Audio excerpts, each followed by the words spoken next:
Alright, so as you already know, Sonic Frontiers had a big June as we're getting tons of news and tidbits through our IGN and other gaming outlets as they were playing the demo and giving their thoughts on the game. We saw a tiny bit of cyberspace and a decent amount of the first island in the open world. Well, unfortunately, I lost my voice. I got ill. I had COVID, so I just ripped that excited intro from a previous video.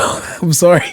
I had to. Come on, I couldn't start like this. But yes, I've been keeping an eye on the things that have been going on, and there is news to talk about, so I will strain my voice for the viewers, and more importantly, for our Lord and Savior, the Sonic the Hedgehog. It looks like we are really going to be getting that Sonic Frontiers DLC, and there's going to be big news very soon. So we're going to get to all of this right now. But if you're subscribed to the channel already, please make sure to subscribe. We are trying to hit 100,000 subscribers, and hopefully 7,000 subscribers before Sonic Frontiers comes out. Yeah, I did it again. Anyway, we'll start with what I guess is old news, but since I never covered it, I need to make sure my audience knows, okay? Gamescom is having an opening night live event on the 23rd of August. That's next Tuesday, and Frontiers is going to have a trailer there. Jeff Keighley confirmed it, said it's true. Sonic the Hedgehog has come to Gamescom Opening Night Live. Tune in live on Tuesday, August 23rd for a world premiere new look and news about Sonic Frontiers during Opening Night Live. Stream it anywhere, and by anywhere he means on Premulous at 8 p.m. CEST, 2 p.m. Eastern Standard Time, 11 a.m. Pacific Time. And given that the only major thing we haven't seen in Frontiers is cyberspace gameplay, like properly, it means we have to finally see some cyberspace. I mean, some would argue that we haven't seen story, but Izuka wanted to be very secretive about that, so I don't know if they're gonna just reveal major story points in this trailer. I think Izuka's goal is to be vague, which is always his goal, so I mean, it fits within this. Tails Channel gave some more information here. It said, showgoers will be able to experience the wonders of Starfall Island in Sonic's new open zone platforming adventure. The game will also be playable on TikTok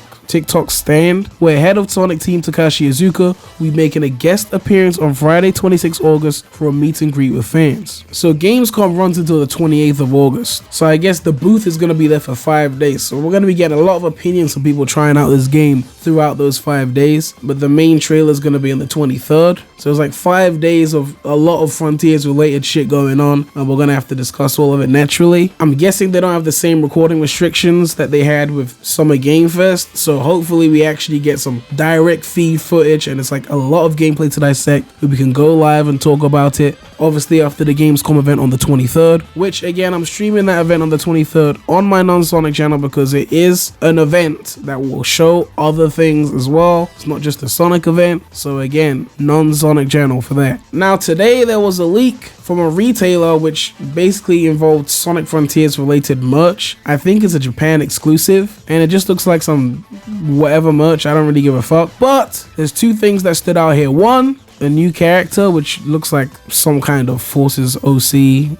To be honest, like, doesn't look that interesting of a character, but maybe it'll be cool. And then we see the question marks for the other characters. So there's 3 new characters, and we've just seen the visuals for one of them. So that seems pretty interesting. But what's really interesting is that they highlight DLC. Now, if you do a shoddy translation, it says DLC planned. So at the end of the day, we already knew Frontiers DLC was likely going to be a thing because this had been leaked before. But it's good to know that Frontiers DLC will likely be happening because they're going to want to milk this game if it's really that big, if it's really going to take 20 to 60 hours to finish. They definitely want to milk it as much as they can. Makes logical sense. And I mean, if the game is fun and the DLC is fun, who cares, right? I mean, I've been wanting them to put more effort into DLC for years. I mean, 06 and Unleashed had some good DLC in my opinion. Generations was such a missed opportunity when it came to DLC. Like, no new level packs, no new nothing. Like, I mean, Gens really should have gotten some good DLC, but they just completely slacked on that. And there was some people who were worried that maybe the game was going to get delayed, and we still don't know the release date, and it's August. There's literally like barely 4 months left in the year, and we don't know the release date of the game, which means they have to tell us next week, right? It makes logical sense. Some people think, oh, maybe they're going to tell us it's delayed to 2023. Well, no, they want that holiday money.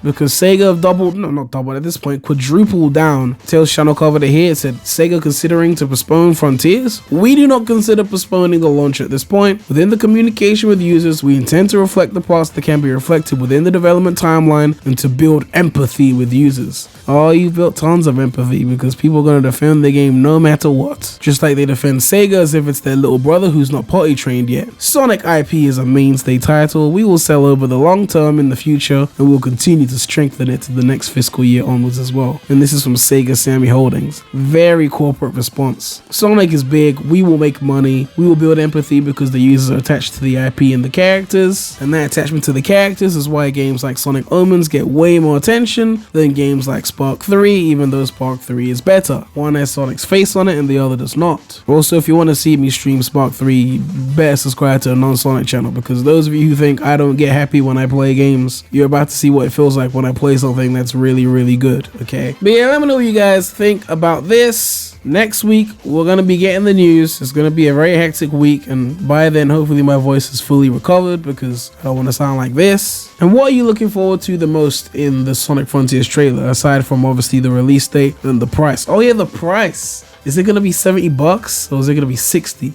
I'm still banking on like minimum 65, but we'll see. But I think the thing I want to see the most is obviously cyberspace. And if they do show the visuals of another island, that would be great, but I don't know if they would. As according to the leaks, it was 4 islands, right? So I mean, they could show at least one more visually. I mean, I wouldn't mind that, but I think seeing a full cyberspace level or a decent amount of cyberspace gameplay would be the most important to me personally. I just want to see some level design that makes me feel like Kishimoto has actually learned something over the last 12 years and is not just giving us ABC 1, 2, 3 blocks again, because like honestly, if it's gonna be some shit like that, it's gonna be dead. Okay, seriously, people are gonna get mad at me, but like intricate level design is not limited to other more complex franchises. Okay, Sonic is capable of having level design that is not whatever the fuck was in Forces. Simple as that. Like at some point they're gonna have to figure out a way to appeal to casuals without alienating the people that grew up on good level design. Like seriously. And they came very close to achieving that generations. Instead of building on that, well, you know the rest of the story. For me, story is not the reason to play. Open world is not the reason to play. I mean, it should be the reason, but it's not for me. I explained why in the previous video. So at least if cyberspace is popping off, then you got something to replay, you know what I mean? And this is gonna make or break the game, because like we've already seen what the open world has to offer. And the whole feedback or gameplay loop involves cyberspace. If you don't like the cyberspace levels, or they're just then your whole experience of the game is going to be affected by that. So they really need to knock this out of the park.